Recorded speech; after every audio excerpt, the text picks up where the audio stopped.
What do you do when tech glitches? Aha! We take two. Hey, Francine. Hey, it's We're time. going to let any tech issues get us down. We met with Lisa Gold last Friday, and we got an excellent interview With no tech glitches. with no tech glitches. It was amazing. So it's kind of sad that we couldn't have her here live, but she teaches on Tuesday. She's a very busy teacher. And the 2 weeks ago, we happened to catch her. Did we even say her name? Lisa Gold. Lisa Gold. Yes. We caught her on spring break. So she was not home, and the internet at the hotel was not great. We learned that live streaming from a hotel Wi-Fi it doesn't work. So now that we know that, we will request no more hotel streamings. But we were able then to schedule a separate time to do the interview. Francine, what else do you want to say about this interview before we start it? I think you should just roll the interview and then we could talk after it.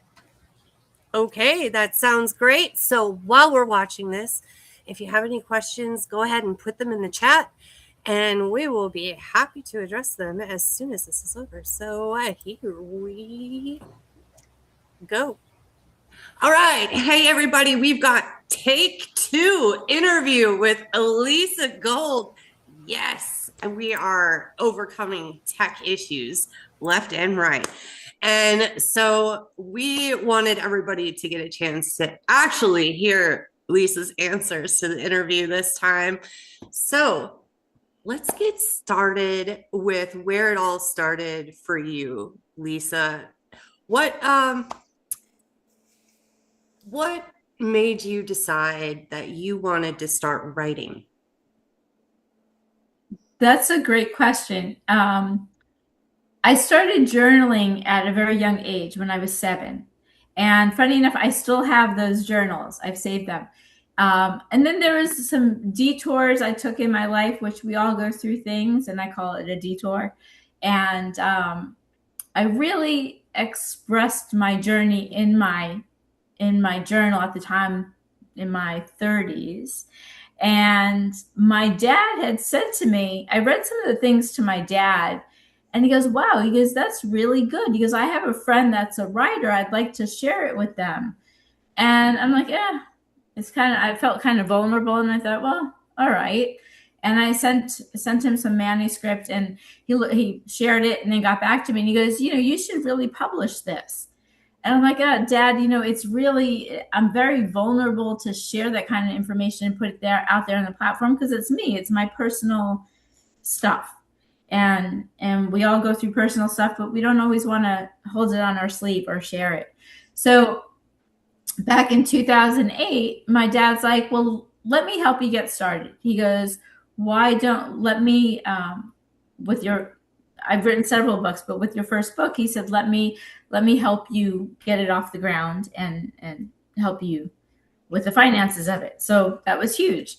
And then I had, in addition to that, I'm a musician, and I had also started writing poetry. And one of the poets I wrote, poetry, that's right, was more of a song. And I started writing music to it. And I read it to my dad, not sung it, but read it. And he goes, wow, he goes, you need to copyright that. So in addition to the book, my dad helped me copyright a song.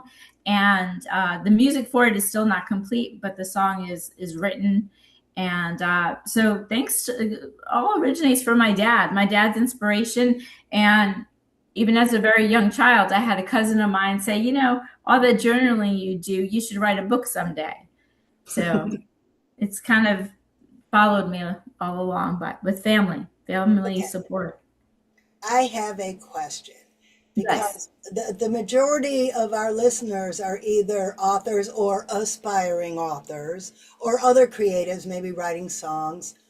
What got you over that hump through the portal to being able to share these raw feelings that were so private?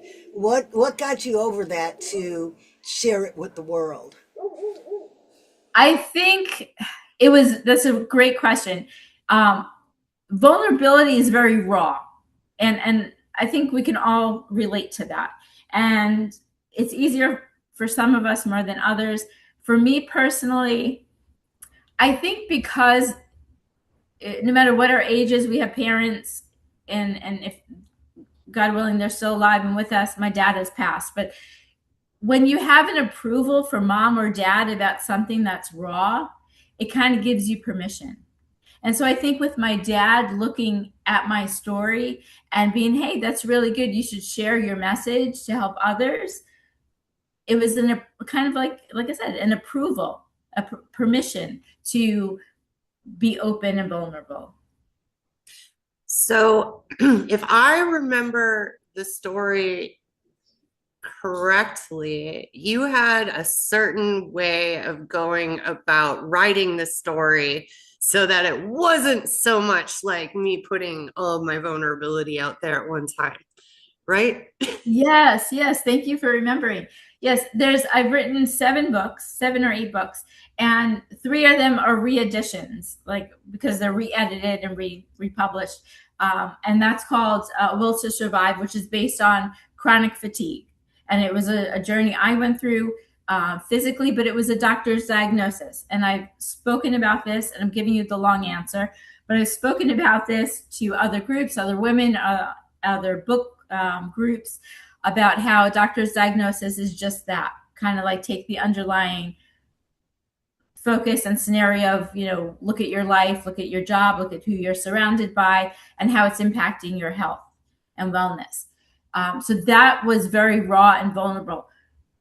The last book that not the last, but I have another book coming, but the last book I wrote and published, The 3 of Life, 3, not tree, I took some very raw, personal, painful experiences from my childhood. And instead of writing it as the first person, I wrote it as the third person. So I came in as the mentor to heal that child within, because I learned somewhere along the way that we never grow up, and that child lives inside of us forever. And so Louise Hay is very good to follow with healing the child within, and she was a big inspiration to me. And so I mentored myself in writing, and I feel like I healed a lot of parts of myself by being my own mentor. And that's how I wrote my last book, by being the third person. Of course, I kind of dramatized a little bit more than I needed to, but it gave the story a little bit more chaos and drama. And I guess people like that. So, Well, I love saying that writing is cathartic, that you yes. are going to remember things while you're writing that will pick those scabs of the next thing that you need to heal. And when you write about it for other people to read, writing it in the third person, or my book is in a fairy tale, so it takes not only my scabs, but I peel the wounds on people I coach, but I put them all together, gave everyone different names to protect the Yes. innocent, and I just wrote about it so the audience can identify with the characters, because we're wanting to make an impact. So it's not just about ooh hoo my boo hoo story, but you told it in a way that other people could connect with it. Yes, absolutely. And I like to say the younger we get, but it's really the older we get. Don't like to think of it that way, but it's almost like we have the ability um, to repair ourselves. And in writing is a huge way to work through everything in our lives. It's something I don't journal as much as I used to. I am guilty of that, but I'm associated with a group of women that were encouraged. Journal, like, express yourself, what's bothering you, what's not, what's great, what's not, and just write it down. And it is so healing. I also feel the same way. I have a pretty regular habit of journaling and just jotting down random thoughts as they pop into my head. And I found actually that the more time I set aside for this, like when I'm in a regular habit of every morning getting up and journaling, and I guess the way that I look at it when I'm journaling in the morning is setting my intention for the day. Mhm. What opportunities do I see potentially coming from the day, and then also being open to receive any other awesome surprises that I might get that I Yes. cannot possibly imagine. And it's so fun for me to go back and read some of this stuff and see how certain things that I've been writing about and visualizing and going, yes, I'm getting very clear, specific on these are the things that I want. And from that, it's become a lot easier for me to find the opportunities that I'm looking for as well. So I think journaling is one of those habits that can just give you unending opportunities. Whether it's now this writing can turn into a song, it could write into a book, or maybe it's something that you do just have for yourself and for your own healing. But there's something really special when you can take that healing and then share it so that other people can also experience that healing through your art. I think Yeah. this is the perfect opportunity to ask Lisa to recite her poem for us because it is beautiful. I didn't Thank put my you. Kleenexes nearby for this. Okay, I'm going to be strong. So, um, again, we all have a story. We've all had stories. We've all gone through things, and that child we take with us for life. And so I wrote this, and my dad just loved it. And again, it's a song copywritten. Music is being written for it. It's just kind of put on hold. It is called "The Child Within." Walked through an art museum filled with pictures of style and color. Came upon a portrait that was like no other. Portrait of a young girl, hair pulled back, wearing a dress of blue. She held a lit candle, standing alone in the dark. Wondered who she was and why I looked back. Saw the reflection and continued to stare back. It's the child inside of me that cried out. She's been hiding for so long, I believe she's forgotten her own song. Because of the guilt, because of the shame, I told her to go away. From past to present, she has always been. It's life lessons that have created the grown up she's in. I'd forgotten all about her until today.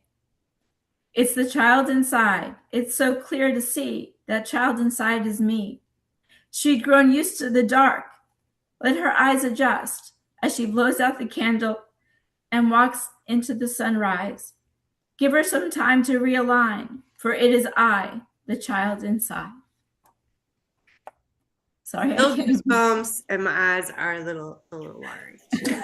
I mean, that is just beautiful. And we all have that Thank you. little child inside of us.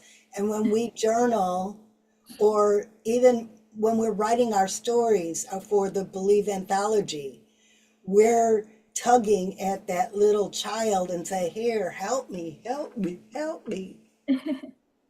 It's so Yeah, true. and Francine, you and I have talked a lot about the inner child and past episodes, and you have some different, I don't know, is it a course or I do. I have an inner child course. It's a standalone, watch some videos, do some journaling, and connect with your inner child. I just got the chills thinking about it because it's so powerful.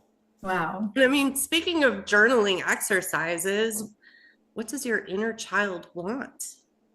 I was thinking about that actually earlier today, and it wanted to go to the zoo. Oh, go. They have a new exhibit. It's so cool.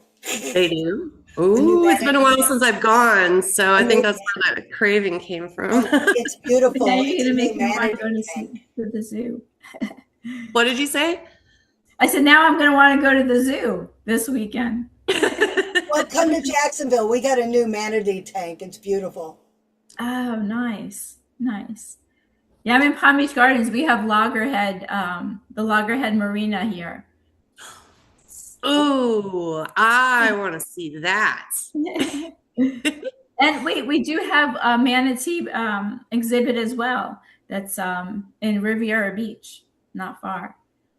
So, but I sometime I'll have to come up and visit Jacksonville and Yes, you see should. that. Thank you. Oh, yes, we'll need to do lunch or coffee for sure. Yeah. So to answer your question, was that question for me or Francine about that inner child? Go ahead, you Oh, answer. yeah, you answer. Well, I think I feel like I'm a big child, and I feel for me as the big child, I do not like rejection.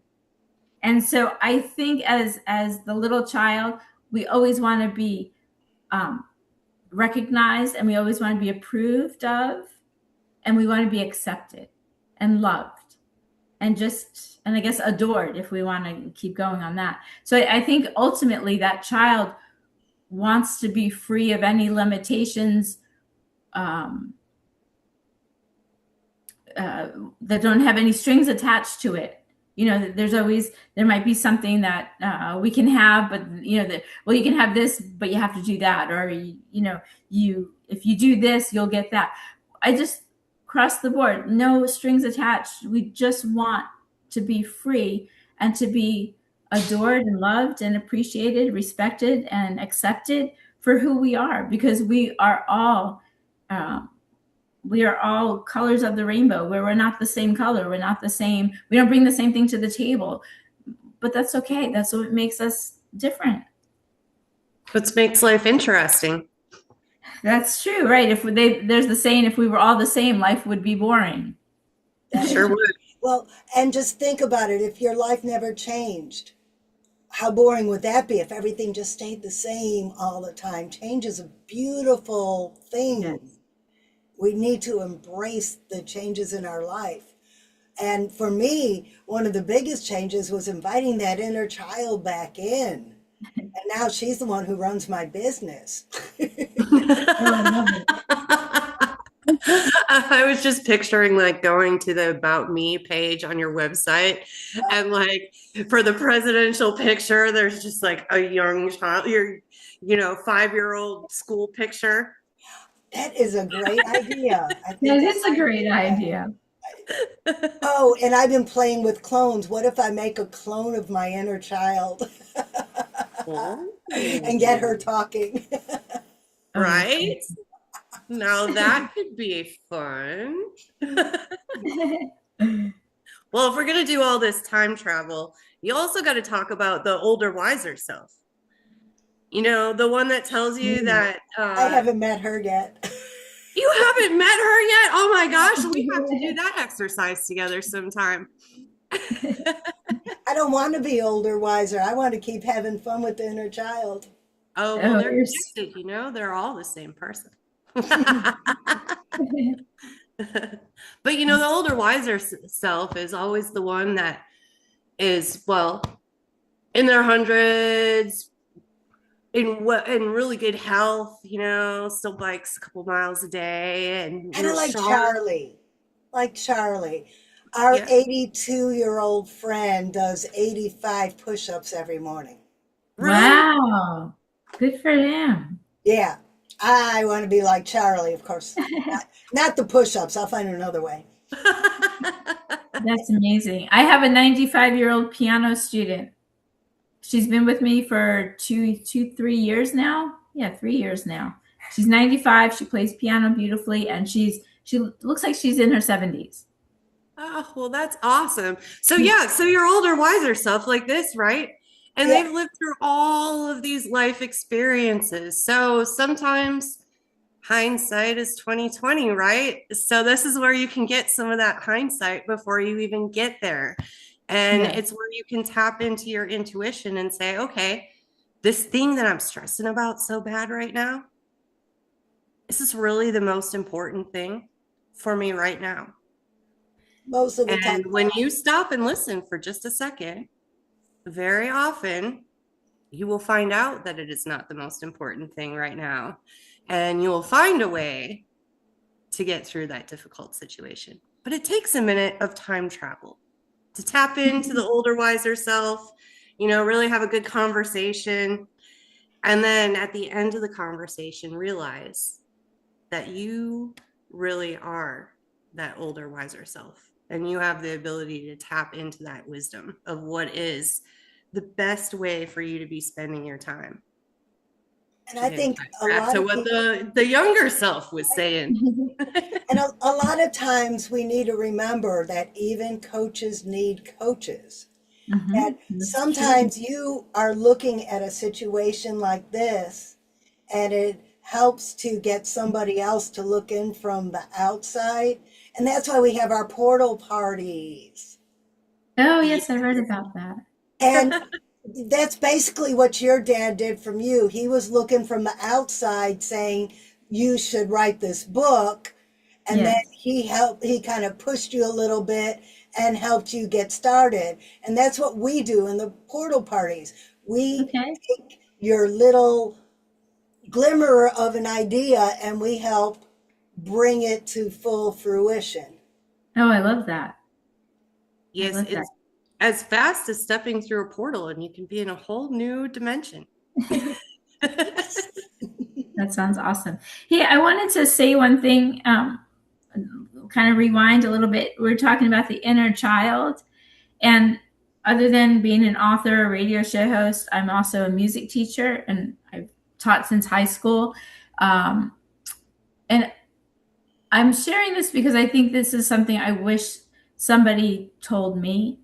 Um, when I work with my students, and I even say it to myself, when I work with my students and they get frustrated with playing a piece on the piano, I will always say to them, no matter what you're working on, remember to be kind to yourself.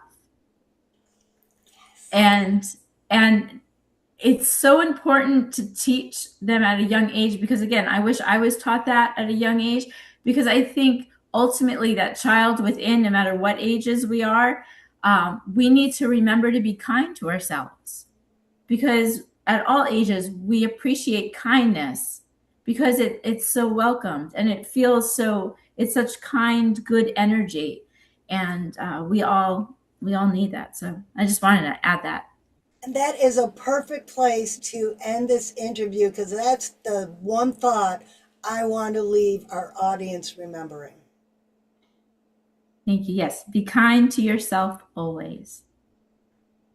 Well, thank you, Lisa, for coming and sharing your journey as an author. I'm very excited to check out some of your books, and we'll make sure to include some of the links here so other people can do that as well. And if anyone has any questions for Lisa, you're open to having conversations with kind strangers online, right? Absolutely. Yes. They can find me easily on Facebook. And then you mentioned you're going to add some links to connect with me. And yes. All right. Thank you so much. Thank you.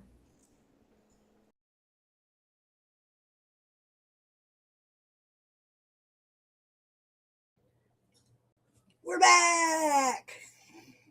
And I was muted because there were like all kinds of planes flying over during that interview. Wasn't that a great interview? I loved it. I loved it. And so did Sue. And I don't know what Sue said road trip. What was that in reference to, Sue? Because I'm always up for a good road trip. But I'm not going to.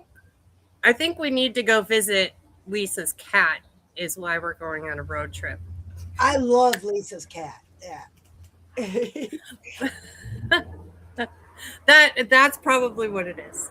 That might be. It might be the cat. Right? But yeah, she had another question in here about did you keep visiting any zoos. stories out? Sue said she wants to go visiting zoos. Come to Oh, visiting zoos. Well, we could start by going and seeing the turtles by Lisa, and we can visit her cat. So There you go. 2 for 1. Let's meet down south in Florida. I'm game. So Sue also asked if did you keep any stories out? So Lisa, if you're watching back on this later, let us know in the comments. Did you keep any stories out? And maybe we could just bring her back on if there's some significant story to tell, and she could tell us all about it. Ooh, I would love that.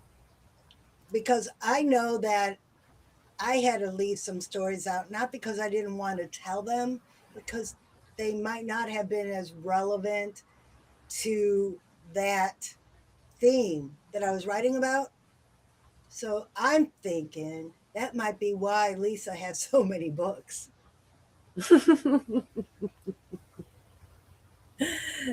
Well, we have a lot of exciting ideas coming up as well. Hard to pin Yeah. them all down once in a while. So, oh, Do you and know the Sue titles? wants to know the titles of all of her books. Hmm. Well, let's just see if I can find them. All right. Well, you go look for those links. And what I want to talk about is portal parties. We talked about them in the interview.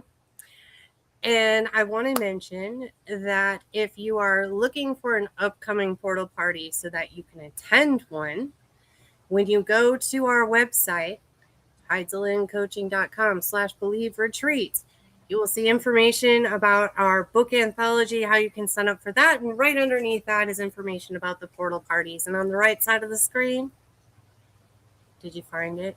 No, but I just remembered Sue and I just scheduled a new one for Sunday. Sunday. Wait. Sunday, Sunday, Sunday. Sunday. Sunday. What pay? I have to move to the next month in my calendar. Wait a minute. I'm confused. Sue, when do we schedule it? I guess I forgot to write it on my calendar. It was a Sunday. It was a Sunday. Okay, we will get back to you on that because I forgot to write it down. And this is exactly why I created the calendar. So, the way that this works is we didn't want to block off the Zoom links and things like that. So, the calendar itself is protected. So, you go, put in your name, put in your email, and it's going to take you right over to our digital calendar. And when you click on any of those events, right in the corner, it's going to say add to my calendar. So, any dates that you see that you're like, oh, yeah, I want to attend that one, you'll be able to add it to your calendar, set up any reminders that you need to make sure that you'll be there. This Sunday? Sunday at 11. This Sunday at 11 Eastern, and Francine's going to get right on getting that link on the calendar as soon as we are done here. I'm all fired up now because of the Sunday thing. Sunday. Well, and I've been wanting to schedule stuff on this Sunday, and I know a lot of people said that it's Easter, but I'm Jewish, everybody. Oh, yes. Some people, this is just a normal Sunday. Exactly. So if you are available, you are welcome to join us while we help Sue get over the hump of her next book. Or maybe her chapter of the Believe You Can anthology. I don't know what Sue asked to schedule a party, and so I did. And if you look at the calendar and you're like, I don't see a portal party that I can attend, but I'm working on writing social media content. I'm working on writing my own book. I'm working on writing a letter to my mom. Whatever it is that she just would like a little bit of feedback before you send it out, book a portal party with us. You can put the words party, word party Word party in the chat. in the chat. Or you can also email me. Information again is on our website. It's all there. You can check it out there. Francine, are you ready to bring this thing to a close? I think it might be time, unless we have something else to talk about. Besides the fact that we're still looking for some more people to join the book anthology. Oh, you know what else? You see We this got a tree new- right here? Oh, yeah. Exciting news This is about that tree. this tree's last day on Earth. It's about to get cut down by tree life. Thank you, Roger, for making sure I don't have a tree in my house during hurricane season. Well, there's our commercial for Roger and in Jacksonville, Florida. Okay. Now we can take it out. Now we can take it to the close. So if you can conceive it, you can believe it, and you can achieve it. From the head to the heart to the hands. Yes. You can. See you next week. See you next week.